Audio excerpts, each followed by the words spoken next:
Late last night, Europe woke up to a shock so abrupt it barely sounded real at first, until the numbers started confirming it and the lights started flickering in places that don't usually flicker. Russia didn't reduce flows. It didn't threaten a future cut. It didn't stage a technical maintenance pause. In one coordinated move, the Kremlin shut off natural gas deliveries to every European nation still connected to its supply network, triggering what officials are now describing as a continent-wide energy lockdown impacting hundreds of millions of people. The speed is what stunned even veteran diplomats. This wasn't a slow squeeze designed to pressure negotiators. It was a hard stop, a single switch flipped with the kind of finality usually reserved for wartime, and the consequences aren't limited to higher heating bills or uncomfortable evenings. Natural gas isn't just a household convenience in Europe, it's the bloodstream of heavy industry, power generation, transport logistics, fertilizer production, chemical plants, steel, glass, and manufacturing chains that keep the entire economic machine running.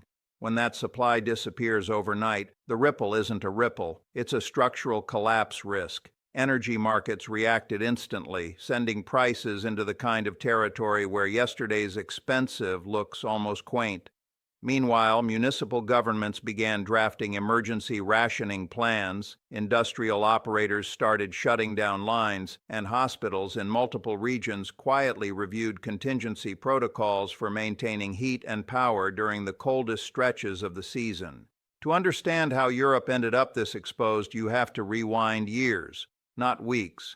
Putin has spent the better part of 2 decades building an energy lever that could move Europe more effectively than tanks ever could.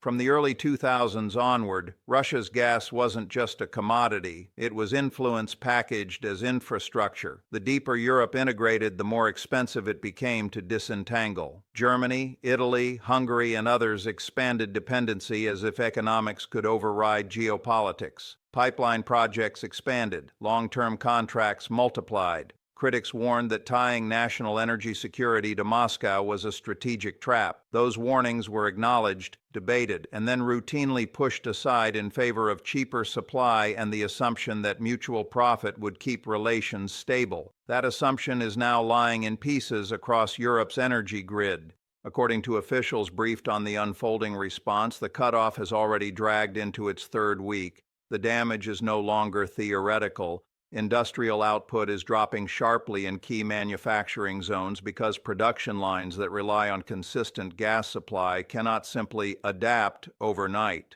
Rolling blackouts are being reported across multiple metropolitan regions as grid operators juggle peak demand with shrinking inputs. Governments that built their political stability on competent management are suddenly facing an adversary that can weaponize daily life. And while European leaders attempt to project calm, the private mood is far darker. This is a direct test of whether Europe's unity can survive sustained pressure that hits voters at home, not soldiers at the front. The Kremlin's message, delivered loudly and publicly, has been blunt. Russian officials are framing Europe's support for Ukraine as a direct threat to Russian security, and they're attaching consequences that are designed to be permanent, not temporary. The demand structure being floated is less like negotiation and more like submission. Europe must weaken support for Ukraine, relax sanctions, and effectively accept a Russian veto over the security choices of its neighbors. In other words, Moscow wants a rewritten European order where pressure replaces law and resource control replaces diplomacy. What makes the move especially chilling is that it's not unprecedented in spirit, only in scale.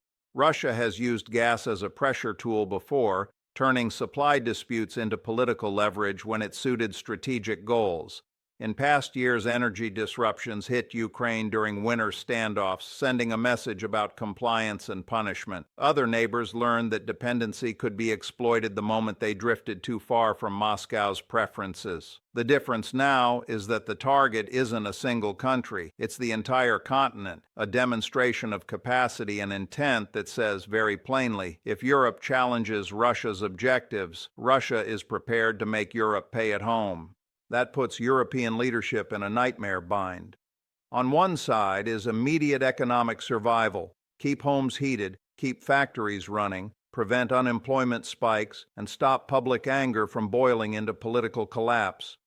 On the other side is strategic credibility. Abandoning Ukraine under pressure would signal that blackmail works, that borders can be changed by force, and that collective commitments dissolve when the price gets uncomfortable. For NATO and the EU, that would be more than a policy loss. It would be a reputational wound that future adversaries could exploit for decades. The stress fractures are already visible. Some governments are quietly exploring partial relief options, proposals to soften sanctions or pause certain deliveries in exchange for limited restoration of supply. Even the hint of these trial balloons is dangerous because Moscow reads compromise not as peacemaking, but as confirmation that the pain is working. If you build a strategy around coercion, any sign of wavering becomes an invitation to tighten the squeeze. Meanwhile, the European Union is trying to prevent the most predictable outcome of all: fragmentation. Under extreme pressure, nations default to self-preservation. That means separate deals, quiet side agreements, and national solutions that unravel collective action from the inside. Brussels knows that if member states start negotiating individually, Europe's leverage collapses and Moscow gains exactly what it wants: a divided continent, easier to intimidate and harder to coordinate. The legal and political response is moving unusually fast, with emergency coordination plans being discussed and warnings issued to any capital tempted to break ranks. Because this crisis isn't only about gas, it's about whether a modern democracy can stay unified when daily life becomes the battlefield.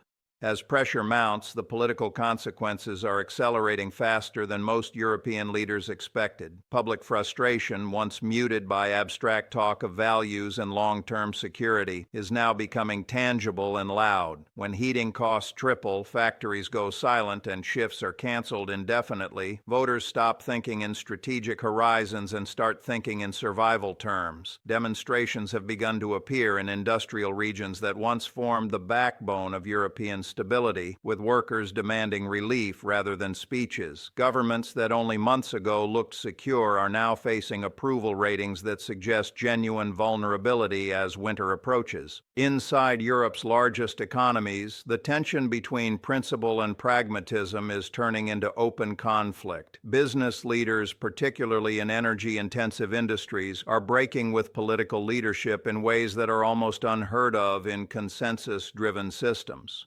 Executives who normally avoid public confrontation are warning that prolonged shutdowns will not be reversible. Once supply chains fracture and production relocates, they do not magically return. The fear isn't just recession, it's deindustrialization. Entire sectors that took decades to build could disappear in a single winter, leaving permanent economic scars long after the geopolitical crisis fades. This is exactly the environment Moscow anticipated. Economic pain creates political fragmentation, and fragmentation weakens alliances. The goal isn't simply to punish Europe, it's to force internal conflict that erodes collective decision-making.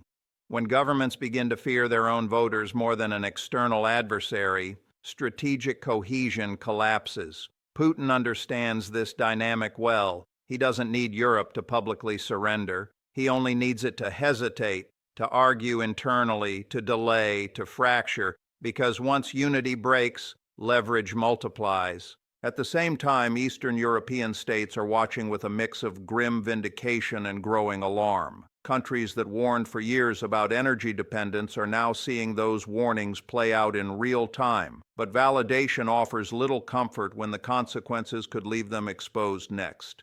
If Europe bends under pressure now, the message to the region is unmistakable. Security guarantees are conditional and pressure works. That reality sharpens fears in capitals closer to Russia's borders, where historical memory makes the stakes feel existential rather than theoretical. Within NATO, the situation is no less tense. An alliance built to deter military aggression is now being tested by economic warfare, a domain where unity is harder to enforce and responses are slower. While military deterrence remains intact, political cohesion is under strain. Diverging national interests are becoming harder to mask. Some governments frame accommodation as realism, others see it as surrender. The longer the crisis drags on, the harder it becomes to pretend those positions can be reconciled. Washington is watching closely, aware that what happens next will reverberate far beyond Europe. A fragmented European response would weaken the credibility of the entire transatlantic alliance, not just in Moscow's eyes, but in Beijing's and Tehran's as well. If economic coercion proves effective against advanced democracies, it becomes a template others will study carefully. Control over energy, minerals, or supply chains becomes a substitute for tanks and missiles, quieter, deniable, and devastatingly effective. The uncomfortable truth is that this crisis exposes a vulnerability built over decades. Economic interdependence was supposed to prevent conflict by making aggression too costly. Instead, it has created a weapon for those willing to absorb pain to impose it on others. Europe is now learning, painfully, that efficiency without resilience carries a hidden price, and that price is being collected at the worst possible moment. As winter closes in, the countdown has begun. Every week without resolution deepens economic damage, intensifies political unrest, and narrows the range of viable options. European leaders are trying to buy time, but time is exactly what this strategy is designed to destroy. The question is no longer whether Europe will feel the cost of resistance, it already does. The question is whether that cost will ultimately break its resolve or harden it into a turning point that forces a permanent reckoning with energy dependence and geopolitical reality. The consequences are now spilling far beyond Europe's borders, and the illusion that this is a regional crisis is rapidly collapsing. Global markets are beginning to price in a scenario that policymakers have quietly feared but publicly avoided naming. A synchronized economic shock driven not by financial excess, but by deliberate geopolitical coercion. European instability does not stay contained within Europe. Supply chains that stretch across the Atlantic are already tightening, contracts are being suspended, and multinational firms are revising forecasts with an urgency normally reserved for wartime scenarios. In Washington, officials are discovering that watching from the sidelines is no longer an option. American exporters rely heavily on European demand, and European industry is deeply interwoven with U.S. manufacturing, technology, and finance. If Europe's industrial core contracts sharply, American factories will feel it within months, not years. Banks on both sides of the Atlantic share exposure, and stress in one system transmits rapidly to the other. The energy blockade is quietly morphing into a systemic risk event, the kind that forces central banks into impossible trade-offs between inflation control and crisis containment. This is where the strategic picture becomes even more unsettling. What Putin has demonstrated is not simply that energy can be weaponized, but that democratic systems are uniquely vulnerable to sustained economic pain. Authoritarian regimes can suppress dissent and absorb hardship. Democracies must manage public consent in real time. When daily life deteriorates, voters demand immediate relief, not long-term explanations. That asymmetry is now being exploited openly. NATO, designed to respond to tanks crossing borders, is confronting a threat that operates below the threshold of armed attack but above the tolerance of political stability. There is no article that triggers when factories shut down or when heating becomes unaffordable. Yet the strategic impact is comparable. An alliance fractured by internal pressure is less capable of deterring anything, military or otherwise. Moscow understands this perfectly. The objective is not to defeat NATO on the battlefield, but to render it ineffective through internal strain. The implications extend even further. If this strategy succeeds, it sets a precedent that will be studied closely by every power with leverage over critical resources. Energy today, semiconductors tomorrow, rare earths the day after. The lesson would be clear. Control the inputs, apply pressure at scale, and wait for democratic systems to crack under their own weight. International law, treaties, and norms matter only if states are willing to endure costs to defend them. If those costs prove politically unbearable, the rules collapse quietly without a single shot fired. Europe now stands at a crossroads that will define more than its immediate future. One path leads toward accommodation, fragmentation, and a return to spheres of influence where power dictates outcomes. The other leads toward a painful but transformative break from dependency, accelerated energy independence, deeper coordination, and a recognition that resilience is not a luxury, but a necessity. Neither path is easy. One promises short-term relief with long-term vulnerability. The other demands endurance now to avoid coercion later. As winter advances, the margin for indecision shrinks. Governments will fall. Elections will be reshaped. Alliances will be tested in ways they were never designed for. What is happening now is not simply a crisis, but a stress test of the post-war order itself. Whether democracies can withstand economic warfare without abandoning their principles is no longer an academic question. It is being answered in real time, in homes without heat, factories without power, and capitals struggling to hold together under pressure. What comes next will determine whether this moment is remembered as the point where Europe finally broke free from strategic illusion, or the moment when coercion proved more powerful than solidarity. What makes this moment especially dangerous is how quickly normal political guardrails are eroding under pressure. In stable times, governments debate policy. In crisis, they negotiate survival. As the economic strain deepens, European leaders are finding that the space for careful diplomacy is shrinking into a narrow corridor where every decision carries immediate domestic consequences. Ministers who once spoke confidently about long-term strategy are now facing emergency budget gaps, labor unrest, and the real possibility that key institutions may simply stop functioning if the energy shock persists.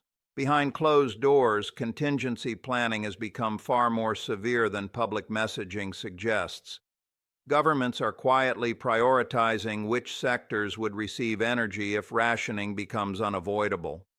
Critical infrastructure, hospitals, and food supply chains are being placed above industry, while entire manufacturing clusters are being discussed as expendable in the short term. That kind of triage is not theoretical policy debate, it is crisis management, and it signals how close Europe is to a breaking point. Once those decisions are made, the economic damage becomes irreversible. This is also where the internal political map of Europe begins to shift in ways that may outlast the crisis itself. Parties that built their legitimacy on technocratic competence are losing ground to movements that promise immediate relief, even if that relief comes at the cost of long-standing alliances. The language of peace through compromise is gaining traction, reframed not as capitulation but as protection of ordinary citizens. For voters who cannot heat their homes or fear losing their jobs, that framing is powerful, regardless of its long-term implications.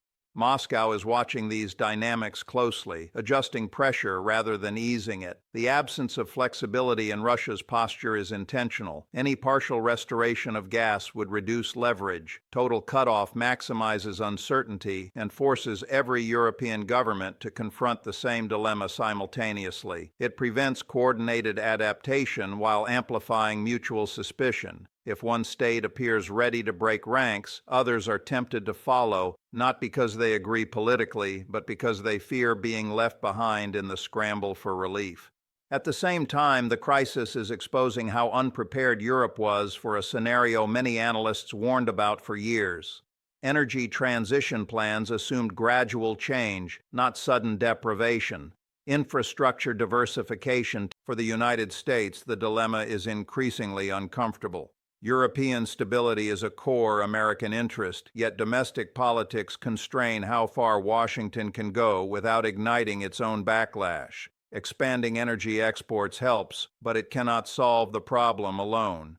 More importantly, America is being forced to confront a strategic truth it has often preferred to ignore. Alliances are only as strong as their weakest economic link. Military strength cannot compensate indefinitely for structural vulnerability. As this standoff continues, the broader international system is absorbing the lesson in real time. Power is no longer measured only by armies or GDP, but by control over choke points that modern societies cannot function without. The crisis is redefining deterrence itself. Instead of asking how to stop tanks, policymakers are being forced to ask how to prevent economic paralysis imposed from the outside. Europe is still standing. For now, but standing is not the same as stabilizing. Each passing week without resolution increases the likelihood that decisions made under pressure will reshape the continent's political and strategic landscape for years to come. Whether Europe emerges from this moment fractured or fundamentally transformed will depend not on speeches or declarations, but on endurance. And endurance in this crisis is the one resource no one can stockpile. What is becoming increasingly clear is that this crisis is no longer being driven solely by Moscow's decisions, but by the internal limits of democratic endurance. Economic systems can absorb shocks. Political systems can manage dissent. But when both are stressed simultaneously, something has to give. European leaders are discovering that the real battlefield is not pipelines or sanctions, but public patience. Every emergency press conference buys a little time. Every subsidy delays anger, but none of it restores the missing energy that underpins daily life. The deeper problem is that there is no clean off-ramp. Any move toward accommodation would not simply restore gas flows, it would redefine Europe's strategic posture for a generation. It would confirm that pressure works, that coercion pays, and that commitments dissolve when the cost becomes personal. That signal would not stop at Europe's borders. It would echo in every capital where leaders are weighing how far they can push without triggering resistance. In that sense, what Europe decides under pressure will quietly rewrite global expectations about power.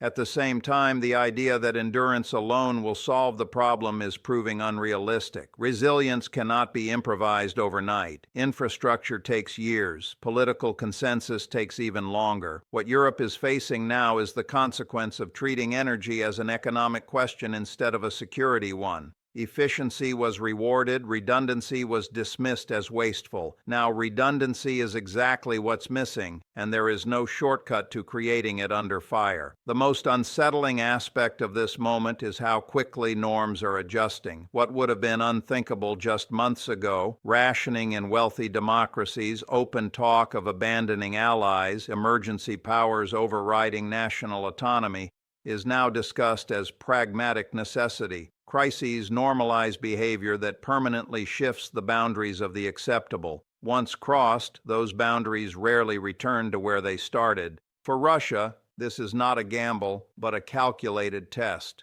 Even partial success would validate a strategy that replaces negotiation with attrition. It doesn't require total victory.